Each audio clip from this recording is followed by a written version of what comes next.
Welcome to the Maverrik Podcast. Business growth tips and discussions to make you the expert in demand.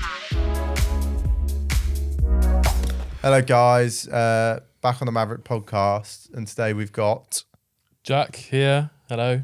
What do you do, Jack?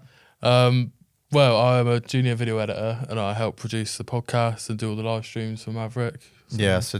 So me and Jack normally sit behind the other side of the camera, but we thought, why not? So we're both really out of our comfort zone at the minute. Yeah. So do you want to explain what you do on your side?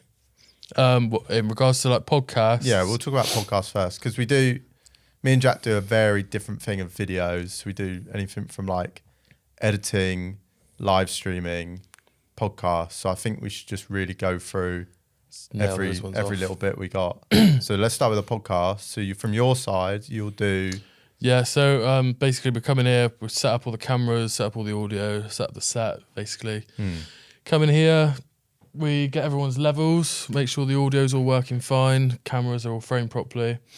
We'll film that all down on the Rodecaster and on the SD cards on the camera.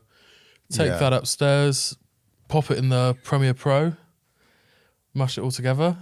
Then we have a podcast. We did figure out easier ways to do it, because we live stream often with a Blackmagic. So sometimes now we're trying to do like the switching live between me and Jack, so we can just make it easier. We just try and slipstream everything we do here, because otherwise it becomes way too much editing. Just and for like the two of us. listening to the podcast, like if let's say they're an hour long, it's a long time to just be editing, just to do switching. Because we not only have to listen to the podcast for an hour when we're here filming it, got to take it upstairs, listen to it for an hour, switching it. Yeah. And then, it just becomes too long. So we'll take the footage upstairs, already switched now, and then we'll sift through that, look at all the where we think there'll be interesting bits when we filmed it.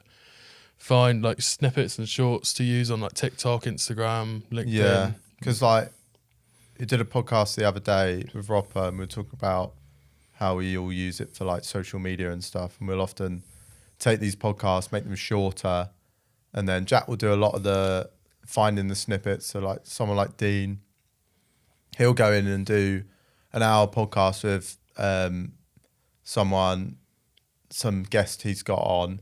Jack will find out some really good clips that he can use for his social media, and then that basically boosts our reach on like LinkedIn. We use them a lot on LinkedIn because we put subtitles on them, an overlay. We used to put an overlay, but they don't work as much. No, not as well anymore. Normally better with the 19 by 20. Yeah, closed captions.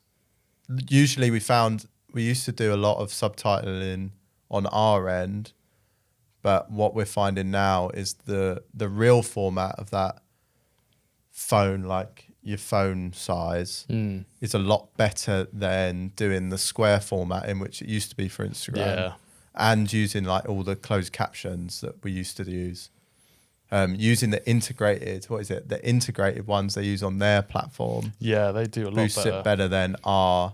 But it's because they recognise that we're using their platform to edit them down. So they obviously want to keep you on their platform. So our jobs are becoming irrelevant. A lot more redundant. So I think especially our side, even we've seen it since you've come in. Because how long have you been doing it now? A year? Probably been doing this about a year now.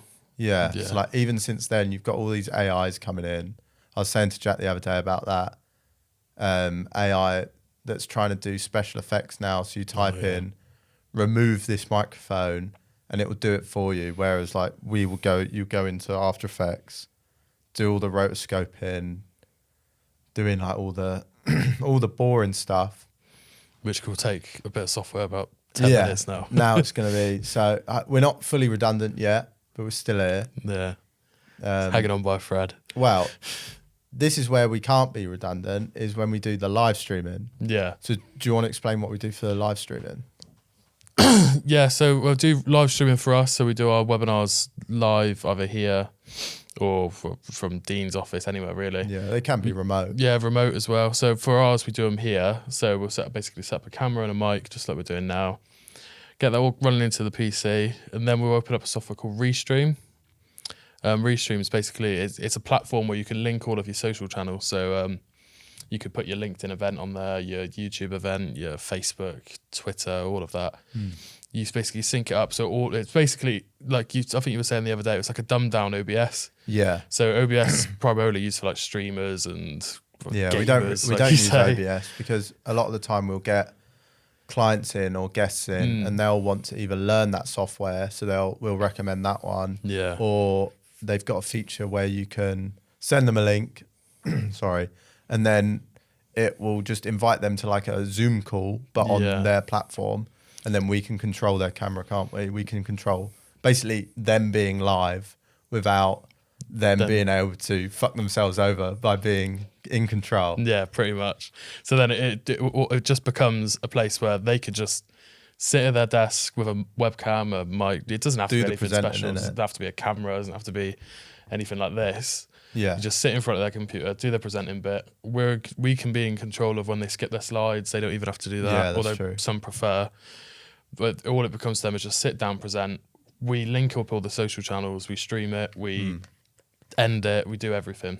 So if you're looking into going to streaming, but if it's not for like, if you don't want to learn it to say, you just want a software for the basics, I'd say Restream is definitely the best thing to. Yeah, I think for. because a lot of the time we see like clients come in, and some clients will come into us and do their webinars and their live streaming in-house in our studio, which we're in now, and we'll set that up and do that. But then sometimes they'll choose to do it remotely from their home. And what we find is a lot of the time when they come into a studio space, they're a lot more intimidated. It's more of an event. Yeah. Whereas when we get them to do them like bi-weekly or monthly from their house, they're more comfortable. And I recommend as well, if you're doing one at your home, maybe having a colleague or a friend come onto the live stream as well to help you, because when you've got someone else there, you find that there's not like dead air that you hear on, like they always say on the radio that the silence is the worst thing you could ever do.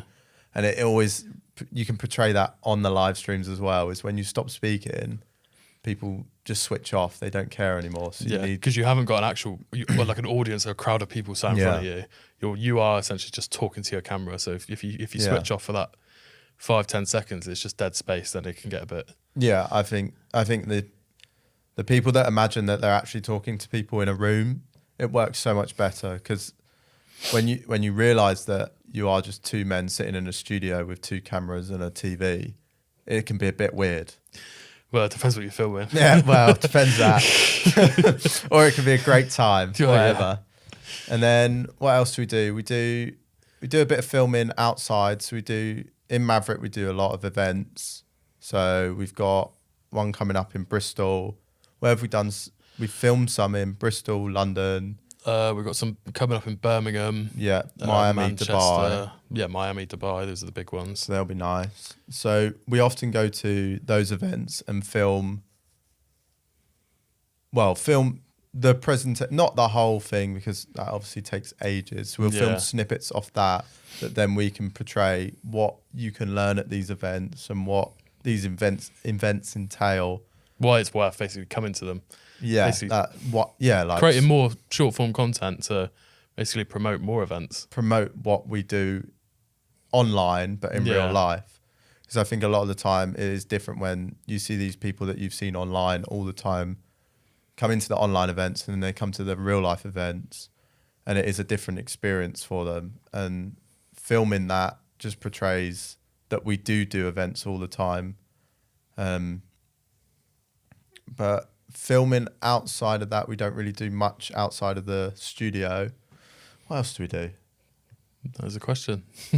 So we do the live streaming, podcasts, events. I would do like, if someone needs to do any things for social media, so some people in the office will come to us and be like, I want to show people how to use this feature on LinkedIn or anything like that. We'll often come around and just show them set it up for them, let them film it, and we'll edit it and get it out for them.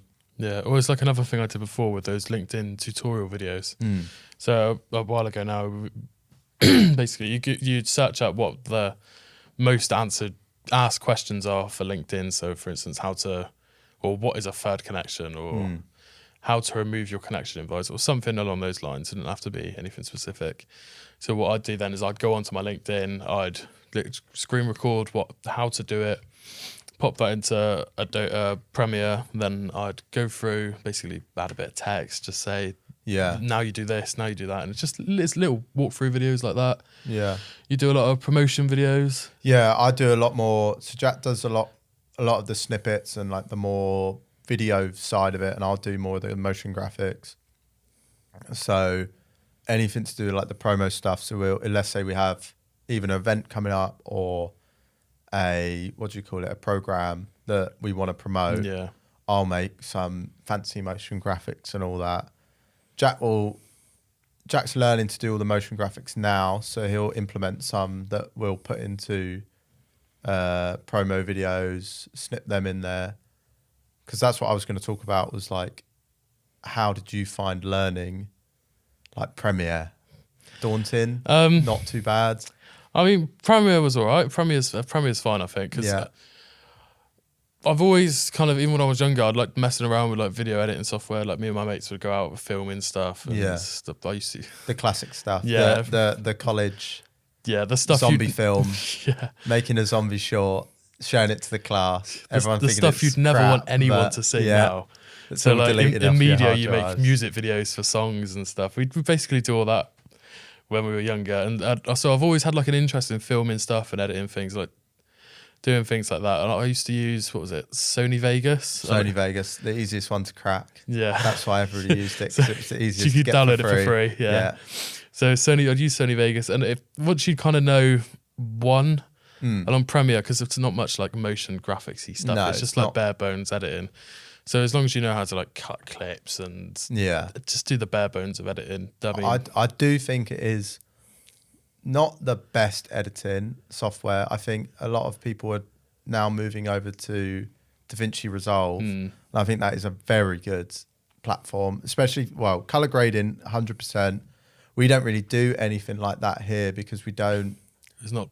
We don't do long form. We do like short stuff. Get it in, get it filmed, get it out, get as much as we can out online. So we don't really use color grading. But something like DaVinci is a good starter because it is free.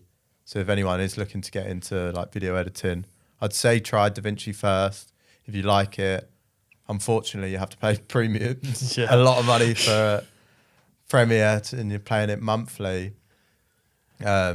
But you're just doing After Effects now. So big difference. Huge difference, really. So you'd think they would you'd think they'd be a lot more similar than they actually are. They'd ease you into it. Yeah, it's kind of, you just got to think of them as two completely different softwares, really. And so I basically just started off with Googled quick, I say quick, it was a 4-hour tutorial video Very quick. on like the basics of After Effects. It tells you all the stuff you kind of know already, but just kind of like easier ways to do it and just better, more simplistic ways to do it.